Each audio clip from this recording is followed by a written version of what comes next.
Telangana assembly సమావేశాలు live లో చూద్దాం. That amendments to the motion of thanks to the address by the governor will be received by the secretary legislative up to 11 a.m. today, the 9th February 2024. I am to announce to the House that seating allotments have been made to the honorable members in the House, and the members are requested to sit at their respective allotted seats.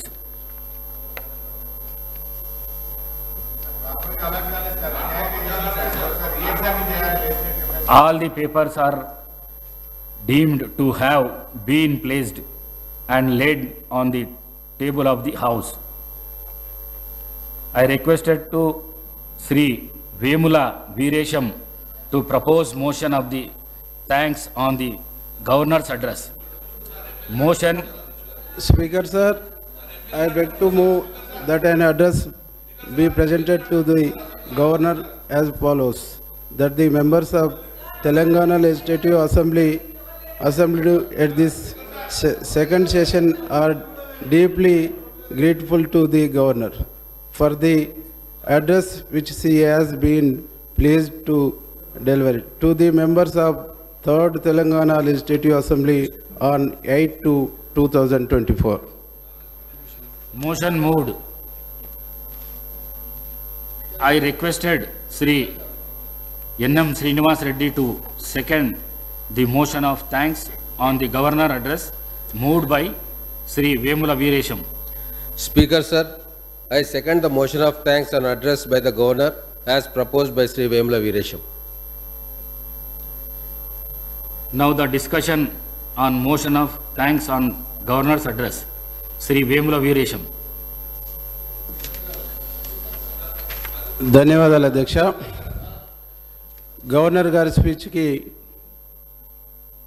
ధన్యవాదాలు చెప్పేటువంటి అవకాశం ఇచ్చినందుకు మీ ద్వారా గౌరవ ముఖ్యమంత్రి గారికి, గౌరవ శాసనసభ వ్యవహారాల శాఖ మంత్రి శ్రీధర్ బాబు గారికి కృతజ్ఞత తెలియజేస్తూ, గవర్నర్ గారి మాటల్లోనే కాళోజీ గారు అన్నట్టుగా అధికారం ఉన్నదని అద్దుపద్దు లేక అన్యాయ మార్గాలను అర్జింప చూసిన అచ్చి వచ్చే రోజులు అంతమైనాయి అని చెప్పేసి, మీ దాంట్లోనే ఉన్నా మీరు చేసిన పాపాలని చెప్తా, ఇంటి ఓపుకుందా, ఇనే ఓపుకుందా మనిషిగా చూడలేనటువంటి మిమ్మల్ని వదిలిపెట్టి ఆదరించే కాంగ్రెస్కి వచ్చినాను.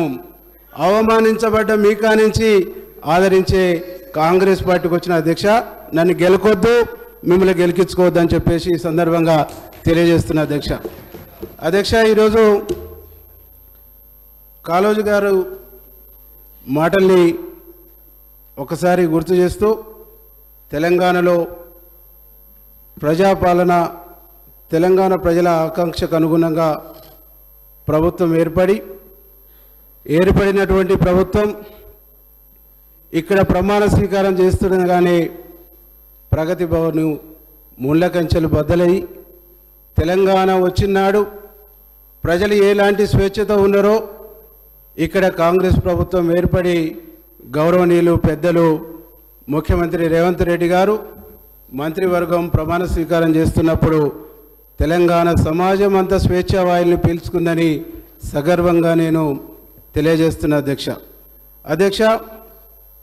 ముఖ్యమంత్రి రేవంత్ రెడ్డి గారి నాయకత్వంలో స్వేచ్ఛా వాయులు పీల్చుకుంటూ ప్రగతి భవన్ బద్దలు కొట్టిని ప్రజాపాలన శ్రీకారం చుట్టిందని సగర్వంగా ఈరోజు మనం మాట్లాడుకోవాల్సినటువంటి అవసరం ఉందని చెప్పేసి సందర్భంగా నేను గుర్తు చేస్తున్నా అధ్యక్ష. ప్రగతి భవన్ ఏ ప్రజల ఆకాంక్షల కోసం నిర్మించబడ్డదని చెప్పారో ఆ ప్రజలకు ప్రవేశం లేనటువంటి సందర్భంలో, ఆ ప్రజలకు ప్రవేశం కరువైనటువంటి పరిస్థితుల్లో తెలంగాణ సాయుధ పోరాటం నుంచి మొదలుకొని అనేక ఉద్యమాలు, అనేక పోరాటాలు ఏ దొరల దోపిడీలకు వ్యతిరేకంగానైతే సాగినాయో ఆ దొరల గడిలలాగా నిర్మించబడి ప్రజలకు దూరమైనటువంటి ప్రగతి భవనం కాంగ్రెస్ పార్టీ అధికారంలోకి రాగానే ఆ ప్రగతి భవన్ గోడలు బద్దలు కొట్టి ప్రజల సంక్షేమం కోసం జ్యోతిరావు పూలే భవన్గా మార్చి ప్రజలు ఏ సమస్య ఉన్నా ఏ అంశాన్నైనా స్వేచ్ఛగా పోయి చెప్పుకునేటువంటి ఒక గొప్ప అవకాశాన్ని కాంగ్రెస్ పార్టీ అధికారంలోకి వచ్చినాక కల్పించిందని చెప్పేసి ఈ సందర్భంగా నేను గుర్తు చేస్తా ఉన్నా అధ్యక్ష అనేక సందర్భాల్లో మాట్లాడుతుంటే చూసినాం. ఆ రోజు ప్రగతి భవను కంచె బద్దలవుతున్నప్పుడు ఇది మేమేసింది కాదు ఫలాను వాళ్ళు వేసిందని చెప్పారు.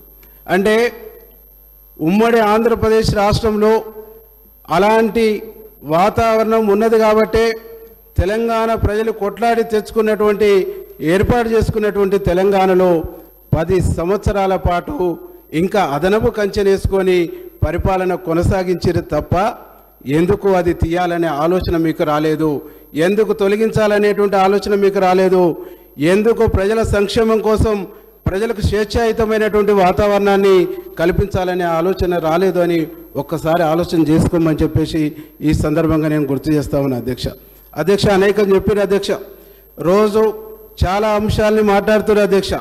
ఈ ప్రభుత్వం ప్రజలు ఎన్నుకున్నటువంటి ప్రభుత్వం, ఈ ప్రభుత్వం ప్రజలు ఏర్పాటు చేసుకున్న ప్రజలు నిర్మించుకున్నటువంటి ప్రభుత్వం.